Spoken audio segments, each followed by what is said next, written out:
Hello and welcome to this edition of U Central Sports. I'm CJ Craig. And I'm Nathan Vaughn. And spring sports are in full swing. And speaking of swing, let's take a look at what's going on at the baseball diamond. Bronco baseball took to the diamond again last Sunday to cap a 3-game series against Newman College.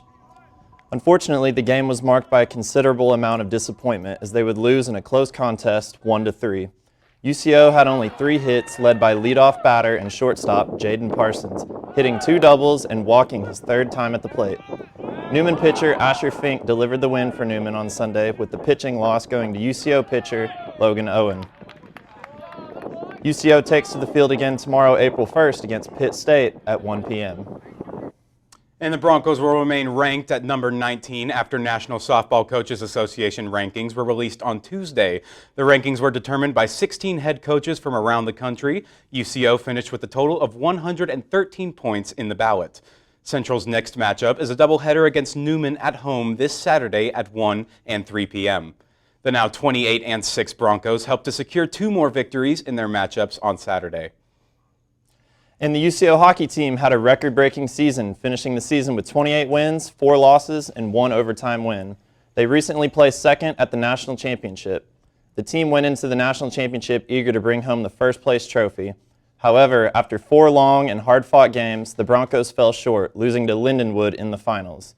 The Broncos might have been unable to bring home the national hardware, but their first-place win in the WCHL was monumental as it brought the title back to the Bronco barn after losing the streak that stretched from 2016 to 2018. And the UCO women's tennis team will get their outdoor season started this weekend with back-to-back matches against Emporia State Saturday morning at 10 a.m. and Newman Sunday morning at 11 a.m. Both will be played here in Edmond. These will be the first matches for the UCO since Christine Kinnett was awarded MIAA Women's Tennis Athlete of the Week. UCO men's golf seemed to be in better form this week with their best finish in their last 3 events. The Broncos went to take on Trophy Country Club in Trophy Club, Texas, where they would deliver 2 top medal performances to the podium. UCO freshman Bennett Baldwin went on to shoot 71-76, good enough to finish in a tie in 4th place, while Kyle Hickey placing right behind him in a tie for 6th. The team finished in 6th place with Arkansas Tech taking home the 1st place title. UCO men's golf will return to competitive play April 4th in Missouri for the final regular season tournament before the MIAA conference tournament. On the other side of golf, UCO women's golf took up the runner-up title in Missouri in their last tournament. The Lady Broncos on the tough Silo Ridge golf course in Boulevard, Missouri, where UCO put up a very strong showing, multiple rounds in the 70s, losing only to Central Missouri, and that was only by 1 shot. The Lady Broncos will be taking on the brutal Sand Creek Golf Course in Newton, Kansas for their final tournament of the regular season. That tournament will be taking place from April 4th through April 5th. And Devin Bajek was able to learn more about the upgrades coming to Chad Richardson Stadium this fall. The UCO Bronco football team upgraded this offseason with the hiring of 3-time D2 Coach of the Year Adam Dorrell as head coach. Similar to how Chad Richardson Stadium is being upgraded. A lot of the changes this off-season is what we're just calling the expansion project. So making the east side of the stadium look a lot more like the west side of the stadium. So obviously it's been very imbalanced for the last 20 years. In 2004, when we did the last time we expanded the stadium, it gave you a bit of an unbalanced look, and now it's, as you can see now, the steel has gone up, which really makes it take shape, and you can see the expansion of the east side. So new bleacher seating, it will add between 1,500 and 2,000 more seats to that side of the stadium, as well as new amenities. Basically underneath the bleachers, a concourse area will have restrooms and concessions. The south landscaping project, there's a waterfall feature that's currently being installed and is moving along quite nicely. That will give, along with several boulders, several trees, a lot of greenery, is going to give that south hill a very unique look. So Chad Richardson Stadium is going to have a look that no one else has. And UCO football has just started their spring practices under new head coach Adam Dorrell. The Broncos look to be a more disciplined group. Dorrell has a good reputation. He's a three-time D2 Coach of the Year. He has a total record of 76-8 during his tenure at Northwest Missouri State. If anybody is up to the task of leading UCO football back into prominence, it is this man. The players still have to play, though. One player to keep an eye out for is first-team All-MIAA returner Michael Slater, as he amassed 18.5 tackles for loss and 3.5 sacks last season. He'll be looking to improve from an All-American Conference player to an All-American player this season. And on Saturday, March 26th, number 1 UCO Rowing hosted number 6 Seattle Pacific and Kansas University on the Oklahoma River. UCO placed third in the varsity 8+ race, right behind KU's 1v8+ and the 2v8+ later in the day. UCO beat SPU with a lead of 1.3 seconds. UCO head rowing coach Brian Ebke said he sees room for improvement, but was overall pleased with the results of the race. UCO women's rowing will take on Oklahoma State this Saturday, April 2nd. Guy Hardiker announced last Wednesday that he would be retiring as the head coach for the UCO women's basketball team. He was head coach for 16 seasons, amassing a total of 298 wins. Hardiker first starred on the baseball diamond. He was the first player from UCO ever drafted into the MLB. He is also part of the UCO Athletic Hall of Fame for baseball.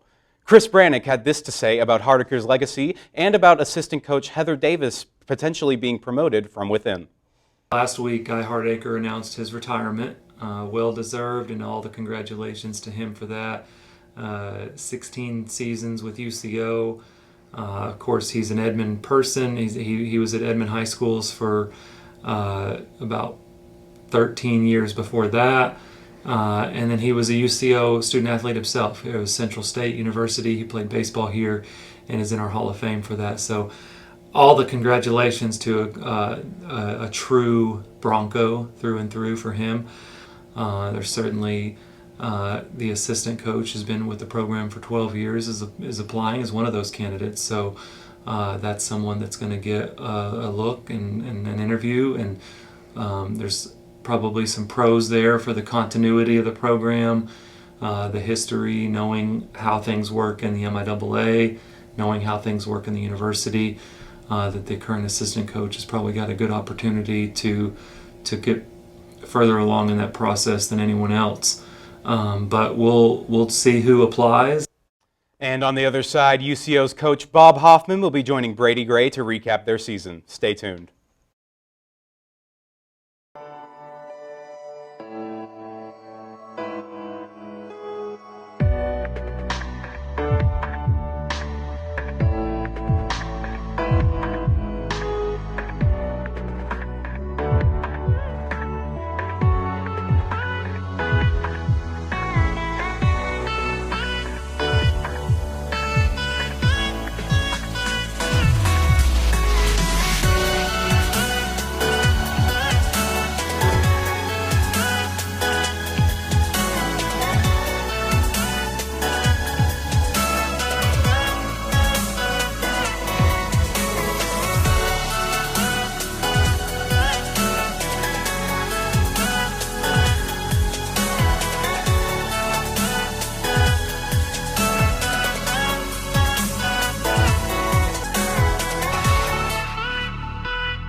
And welcome back to U Central Sports. Now joining us in studio, men's head basketball coach Bob Hoffman. Coach, how are you doing? I'm doing good, Brady. Thanks for having me on. Thank you for being here. And your guys this year, I mean, they were fantastic. Just talk about the year you guys had. Well, I was blessed to be their coach, first of all, and then everything that they accomplished together.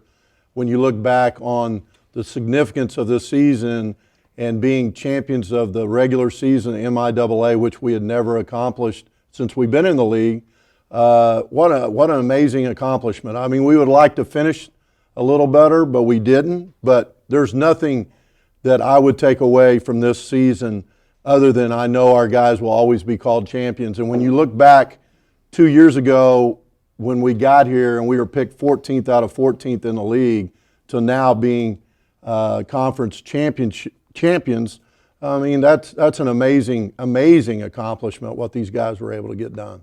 Absolutely. You talk about a turnaround. The team, other than the addition of a very good Preston Amond, the team's virtually the same compared to what it was last year. What do you think the turnaround was that made it click for these guys? Well, we got better at the end of the year last year, and we finished really well. We lost in the semifinals to Northwest Missouri State, who won it last year also in the conference tournament. We lost to them at their place, and our guys really gained confidence from what we were able to accomplish down the stretch in the regular season last year. And then this year at the beginning, we got off to a hot start, won 13 in a row, got rated as high as the top 10 in the country. It's the sixth best record in school history. So there was some more we could have accomplished, but in my heart, I am so thrilled about what these guys were able to get done. And I think the culmination of what we did at the end of last year really helped the beginning of the season and how together the guys were and how hard they fought for each other, and we're excited for each other's success. When you look inside the stats for you guys this past year, actually 2 years ago, we've always been a very high-scoring team, averaging the lower 80s, and that ranks nationally very highly as well. That scoring stayed virtually the same this year, but this year the biggest difference, your defense. You were giving up right about that many last year on a game-to-game basis. This year that dropped all the way down to 70. That's nearly a 20% drop. What do you think is the catalyst that made something like that happen with rotations, whether that be just guys playing more together? No, I think it's just a culmination of several things. First of all, we had a couple coaches join us to help us. Coach Battisti came into the fold, Coach Mossman, and they were specifically helping with defense.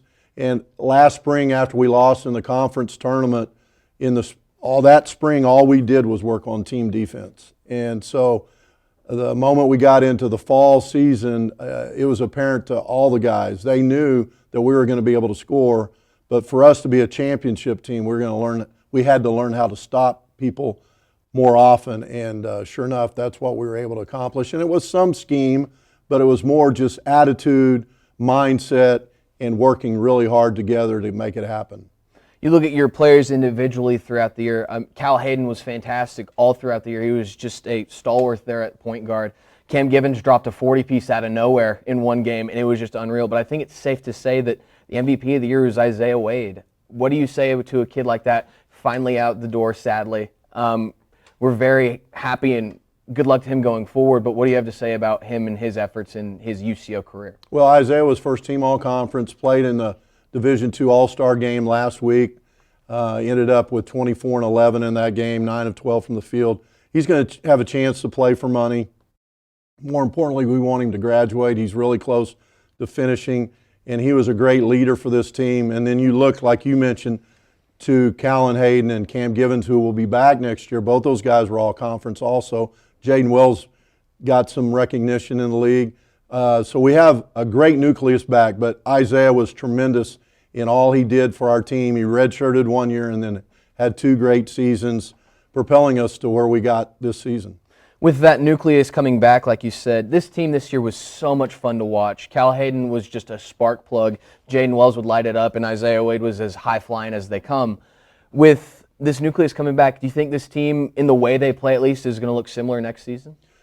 Well, I'm not sure yet. I mean, we're going to add some more pieces. We don't know what that'll look like. We don't know what that'll be. But I'm really fired up to see what we can accomplish. And I know these guys have already dedicated themselves to be the best they can be. And if they hold each other accountable, there's no telling where we could end up next spring. Well, Coach, good luck this offseason. Congratulations on a fantastic season, and thank you for taking the time. Thanks for having me. On the other side, more news with U Central Sports. Stay tuned.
Welcome back to U Central Sports, and the UCO wrestling team received some individual awards this last week. Senior Heath Gray was named MIAA Wrestler of the Year, and freshman Hunter Jump claimed the Freshman Wrestler of the Year title as well. Gray claims this honor after he captured his second straight national title and finished his senior year with a 16-1 record and a 94-4 career finish. Hunter Jump also appears to have a bright future ahead of him as well, finishing the year with a 22-7 record and 10 bonus wins to claim the rookie title. With lots of talent still on the roster, the Broncos look to repeat their success next season. And speaking of wrestling seasons and success, joining us here at U Central Sports today is wrestling coach Zachary Moore. Zachary, thank you so much for joining us here today. Now, this season for you, it obviously was a very successful one. 2 national championships individually, a second place runner-up finish at nationals for the team. Was this something that you guys were expecting coming into the season? Yes, we expected this from the start. You know, we started training a little early in October to help us prepare for the later end of the season. We didn't quite finish up where we wanted to. We finished second with 2 national champions, but that's something you can hang your hat on. 2 national champions and 6 All-Americans altogether. Awesome. And Zach, what does it mean for you to be able to come back to this program in a coaching role? It's a blessing. Todd Stiley brought me here for the 2019-2020 season. Unfortunately, COVID hit. Then next year he brought me on as a student assistant coach. And it's an honor to be a part of this team. My uncle was also an assistant coach here as well. And with that COVID season cutting your senior season short, what does this season mean to you? Is this a special season for you to be able to come back into this role? Yeah, so with my season ending for the COVID, it kind of gives me an extra drive as a coach to kind of motivate these kids to take advantage of every opportunity they got. And what are some of the things you guys want to do to keep the momentum high going into next season? You know, kind of just keep the momentum coming off of this last year. You know, getting second place, it's kind of a slap in the face, but give the guys a little bit more motivation to finish first. A little bit more incentive to get to that title. Yes, yes. So are there any standout stars that we should be looking forward to expect coming next season? At every weight. At every weight, yes. We we only graduated 2 people, Heath Gray and Kayla Winkler, who saw some action at 197 and 174. And so we have a chance to bring everybody back, so we should start off where we left off. Awesome. It sounds like you guys definitely do have a lot of success in your future. Thank you so much for joining us here. When we come back after break, we'll go ahead and take a look at your national sports. Stay tuned.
Welcome back to your weekly Thunder update. With the season coming to an end, the Thunder don't have much left to play for. Currently sitting at the bottom of the Western Conference with a record of 22-54. They have officially been eliminated from playoff contention. OKC also has chosen to end Josh Giddey, Lou Dort, and Shai Gilgeous-Alexander's season after they all suffered from lingering injuries. OKC has 6 games remaining on the season, with their next game being against the equally bad Detroit Pistons this Friday at 7 p.m. Thunder fans now should transition their hopes and prayers to the draft lottery, where OKC holds 3 first-round picks. It will then be all up to the lottery balls to fall into place in OKC's favor. That'll wrap up your weekly Thunder update. I'm going to toss it over to Jaden for our March Madness update. Tell us about those Blue Bloods, Jaden. The NCAA men's basketball tournament has finally narrowed down to the final 4 teams. In its March Madness bracket, the 4 teams are Villanova, Kansas, Duke, and North Carolina. All schools that are familiar with winning in the tournament. The teams will face off this Saturday to determine the final 2 schools that will compete for the national championship. With the game starting at 5 p.m. and 7:30 p.m., the betting favorite is Kansas to win it all. Go Jayhawks. But any of these 4 teams could make a strong run for the championship. All eyes will definitely be on the New Orleans Superdome this weekend to see who will move on to the Natty. Back to you guys. And the U.S. men's soccer team is officially qualified for the 2022 FIFA World Cup. The squad, led by Christian Pulisic and head coach Greg Berhalter, secured their spot in Qatar, despite a 2-0 loss to Costa Rica Wednesday night to close out qualifying. It was a night to celebrate given the fact that they failed to qualify for the World Cup 4 years ago. The group draw for the World Cup will take place this Friday. The European champions, Italy, headline a list of notable nations that did not qualify for this year's World Cup. Others on that list include Russia, Egypt, and Sweden. The World Cup group stages will begin in Qatar on November 21st, and the final will take place December 18th. And in the world of the National Hockey League, the season is starting to heat up with regular season play ending on April 29th. The top 3 teams of each conference are duking it out currently, with the Hurricanes, Rangers, and Penguins at top of the board at the Eastern Metropolitan Conference, and the Atlantic, the Panthers, Lightning, and Maple Leafs are sweeping the ice. In the Western Central Division, the Avalanche, the Wild, and the Predators are in the lead. And finally, in the Pacific Conference, the Flames, Kings, and Oilers are at the top of their conferences. At this point of the season, anything can happen, and with the wild cards, anything in either conference, anyone could easily shake up the runnings. No official date has been set for this year's Stanley Cup Finals, but it is speculated that games will start again in June. And in the world of motorsports, Formula One just held their Saudi Arabian Grand Prix, with Max Verstappen taking first place for the Red Bull team. However, Team Ferrari was able to sweep second and third, with Charles Leclerc and Carlos Sainz Jr. taking those places respectively. Currently, Team Ferrari is in the lead, with Leclerc being the top driver in the league with 45 points, and Sainz Jr. is second with 33 points. Verstappen of Red Bull is in third with 25 points currently. The next race will take place on Sunday, April 10th at the Australian GP, held at the Melbourne Grand Prix circuit. In the Masters, one of golf's most historic majors, is next week, and rumors are circulating a surprise return next week, as it is rumored that Tiger Woods might be back in the field for the first time since he played with his son Charlie back in December at the PNC Championship. That's right, and aside from the Tiger speculations, there's several players who will be there trying to make a push for that legendary green jacket. Perhaps the favorite headed into next week is new world number 1 Scottie Scheffler, the man with 3 wins in his last 5 professional starts. And there's also Hideki Matsuyama, the last year's winner, who will be looking to defend the green jacket after an impressive performance last year. And Rory McIlroy, who only needs to win the Masters to complete his career Grand Slam. There are tons of players out there who can etch their names onto the trophy and into legendary company by winning their first jacket, and I'm excited to watch it next week. And in NFL news, NFL owners recently approved a vote to modify their overtime rules for the playoffs. This rule change will guarantee that each team gets possession of the ball at least once during an overtime period. Many fans and players would seem to agree with this change, especially after this year's AFC divisional round matchup between the Kansas City Chiefs and the Buffalo Bills. The game ended in controversy after the Chiefs scored on their first drive of overtime, not allowing the Bills' offense a chance to respond. If both teams are unable to score on their possession, the game will then go to a traditional sudden death method. And switching gears onto the next news in the coaching front for NFL, Tampa Bay head coach Bruce Arians announced yesterday that he would be stepping away from his coaching position in order to take a position in the Bucs front office. Tampa Bay named defensive coordinator Todd Bowles as their new head coach effective immediately. This announcement comes only 14 months removed from Arians' Super Bowl 55 victory. Now, with all of this craziness that's happening in the NFL right now, it's definitely a very wild landscape. We're seeing a lot of teams changing, a lot of personnel. What teams are you looking forward to coming into next season? I'm really looking forward to what the Browns are going to do. They just traded for Deshaun Watson. We'll see if he actually is able to play next season. They also got Amari Cooper. And there's also talks of them trying to bring back Jarvis Landry, so I'd watch out for the Browns in the AFC. Yes, that AFC is definitely stacked with all of that talent that is going into it. Well, that's all we have for today's Youth Central Sports. Thank you so much for joining us. I'm CJ Craig. And I'm Nathan Vaughn. We'll see you next time.